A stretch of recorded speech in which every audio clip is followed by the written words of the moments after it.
Democracy is a system of government that the citizens have their right to choose who will be their governed legislator. Besides, democracy in Malaysia has been practiced from ancient times to the present. Democracy in Malaysia implemented through election day, and this election day will only be held once every 5 years. The first election day was held on 1958. According to political scientist in America, Larry Diamond, democracy has 4 elements. The first element is democracy system that use fair and equal election to select and replace government.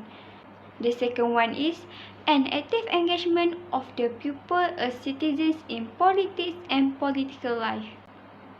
The third element is all citizen human rights are protected. The last one is democracy is a legal system in which all residents are subject to the same laws and procedures. In conclusion, democracy is very essential because it can guarantee the right of the people to select the leaders who are worthy and be able to maintain national security. For the first issue, Malaysia still practices parliamentary democracy with constitutional monarchy and His Majesty the King as the paramount ruler. Legislative, judiciary and executive are three separate divisions of power. And it is one of the characteristics of parliament democracy.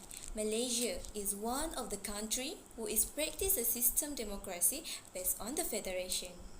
After that, Parliament is the country's highest legislature consisting of three main components. The three main components is His Majesty the King, Senate and House of Representatives. Malaysia's parliamentary first meeting after independence was held on 11 September 1955 and it was held at Tunku Abdul Rahman Hall.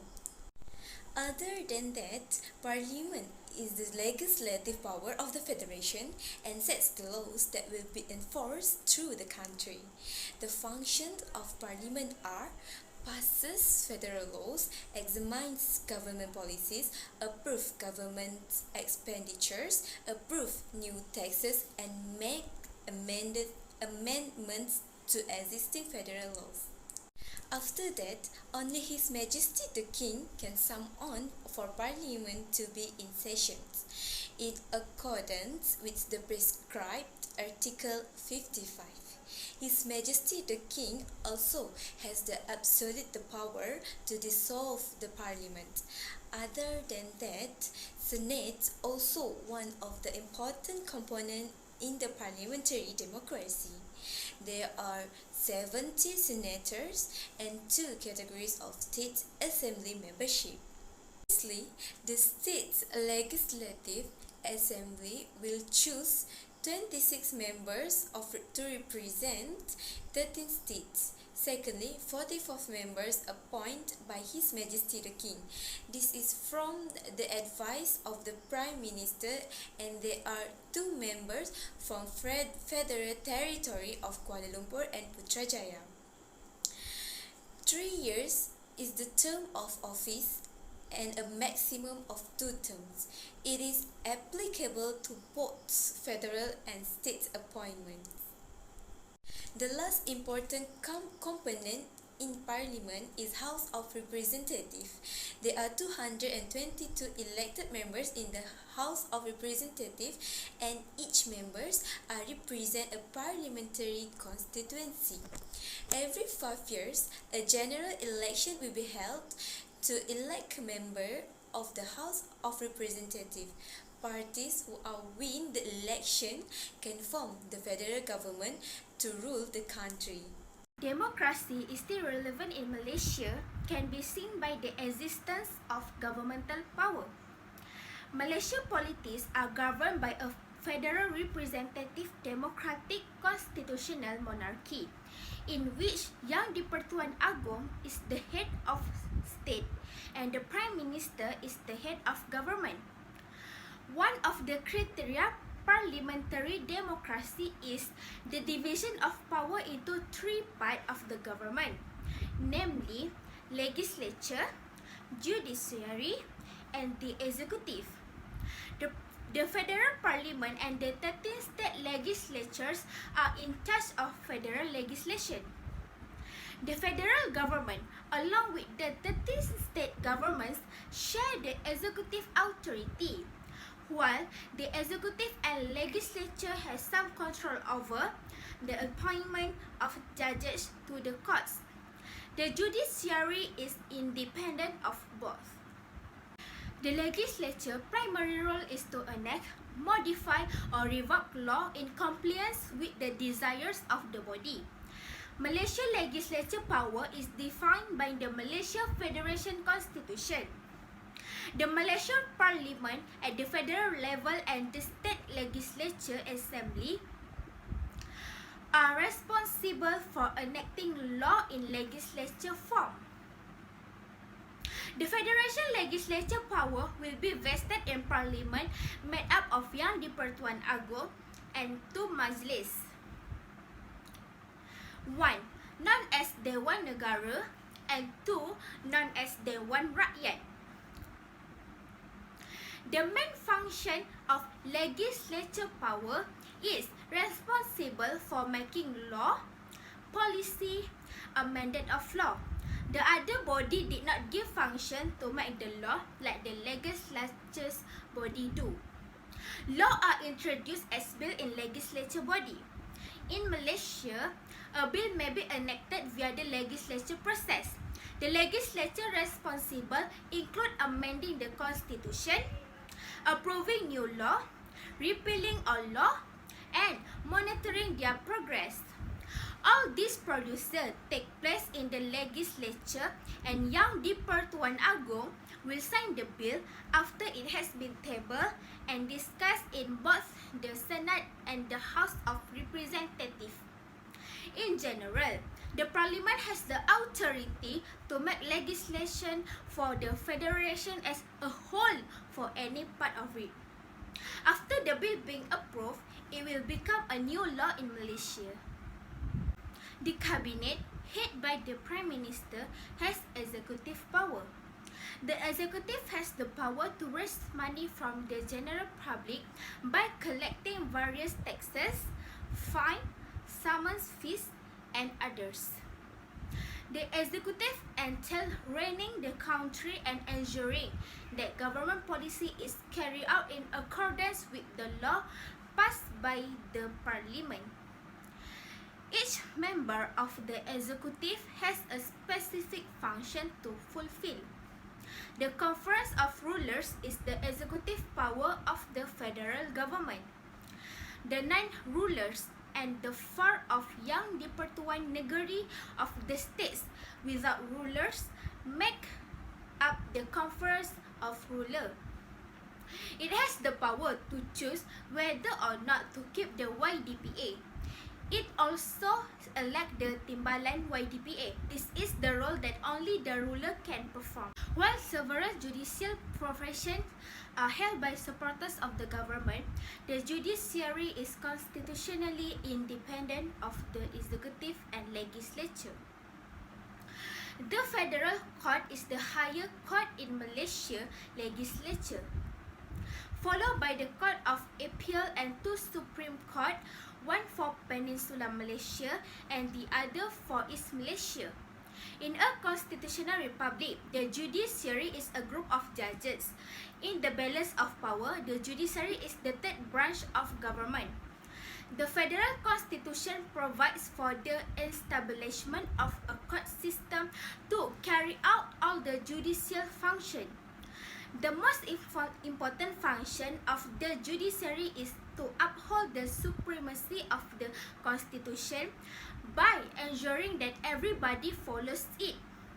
Only the judiciary has the authority to interpret the Constitution and determine whether or not a law passed by Parliament or an executive act is lawful and legal. The judiciary can use this power to prevent the legislature and executive from abusing their powers and to protect our fundamental rights. Elections are the process of choosing the line of leadership and determining the future of the country in which all eligible citizens are required to participate. There are two types of election, where the first is known as a general election and the second is a by-election. According to the Federal Constitution, elections are held every 5 years. However, general election may be held earlier than the 5-year period if Parliament is dissolved by the Yang di-Pertuan Agong or the State Legislative Assembly is dissolved by the Sultan or Yang di-Pertua Negeri earlier than its term. Each stage in Malaysia is divided into parliamentary constituencies and state legislative assembly constituencies. In parliamentary constituencies, there are several state legislative assembly constituencies. Candidates contesting in parliamentary constituencies will be elected as members of the Dewan Rakyat. Candidates contesting in the State Legislative Assembly constituency will be elected as members of the State Legislative Assembly. However, for the federal territories of Kuala Lumpur, Labuan and Putrajaya, they are only parliamentary constituencies. Therefore, voters will elect only members of the Dewan Rakyat. A by-elections will involve parliamentary organ constituencies.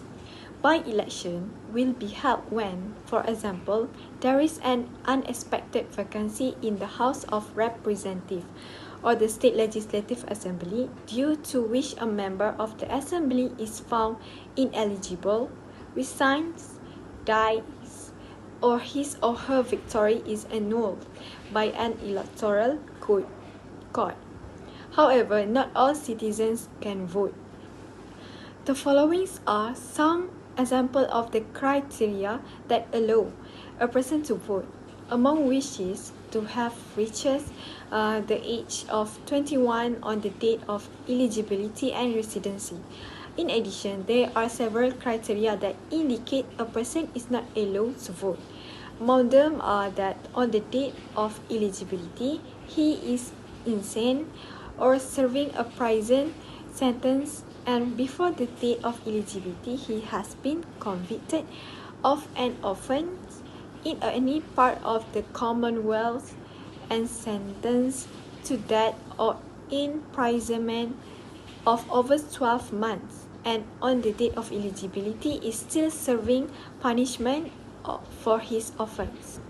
Next, voters that are on duty and unable to cast votes on the election day, for example, the panel members and the election commission officials, the armed forces and the police can vote by post. This ballot will be held a week in advance of the election ceremony. Not only do voters have their conditions, but candidates also have their own condition. Among them are those aged 21 and above, not bankrupt or bankrupt, who have run out and have a perfect mindset. How are elections conducted? Firstly, the determination of the date of nomination of candidates and voting by the election commissions. Secondly, the nomination day. Thirdly, the preparation of the manifesto by the contesting parties. Fourthly, the launch of the election campaign. Fifthly, the announcement of polling station and the counting of places by the EC. The last one is to give ballot papers to voters at the polling station. For the conclusion, the system of parliamentary democracy has indeed brought many benefits to the people of this country. Since its introduction until now, the system has been able to create a stable, peaceful and prosperous political environment. Through parliamentary democracy, the existence of a constitutional monarch has maintained the continuity of the tradition of government in the country. On the other hand, The government elected by the people must be wise to win the hearts of the people and must not be biased because situation will bring down the ruling government in the future. In addition, each individual will also be protected by his position and can exercise their rights to determine the aim of government of the country. Among other advantages for a democratic system is the efficiency of administration of the state that systematically has been established and all problems can be resolved through negotiation. This can provide security and harmony in the country. Thus, the government's development plan can be arranged easily. On the other hand, cooperation in society can be enhanced by following the law. Finally, this system can also strengthen unity and the right to political stability, which is indirectly attracts attention to help the development of the country's industrial system.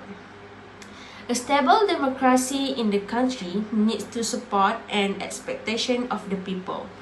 Among the hopes that the country needs to continue is to be in good a democracy is to have leaders who have a high leadership qualities in ensuring that the will of the country is achieved. In addition, security must always be guaranteed that the people do not have to be upset. Next, the relationship between globalization and external affairs must still be positive in order to avoid conflicts and other issues. Take, for example, each country's trade and business ties. Then, to ensure the domestic economy improve in the appreciation of foreign currency. Thus, the development of the country can be developed to open employment opportunities to the community so that there is no unemployment in the country. Only if any citizens wants to be personally involved with the system can democracy perform properly. This is to ensure that each elector will vote in his or her own conscientious referendum knowing the candidate to support, which political party to support, and most notably, the political of proposal and manifestos presented by the elected candidates. Where a democratic system is well implemented, the organizational system functions effectively. Just like a statute that has been decided upon the region. From there, a progressive and democratic nation arose. That's all from us. Thank you, sir.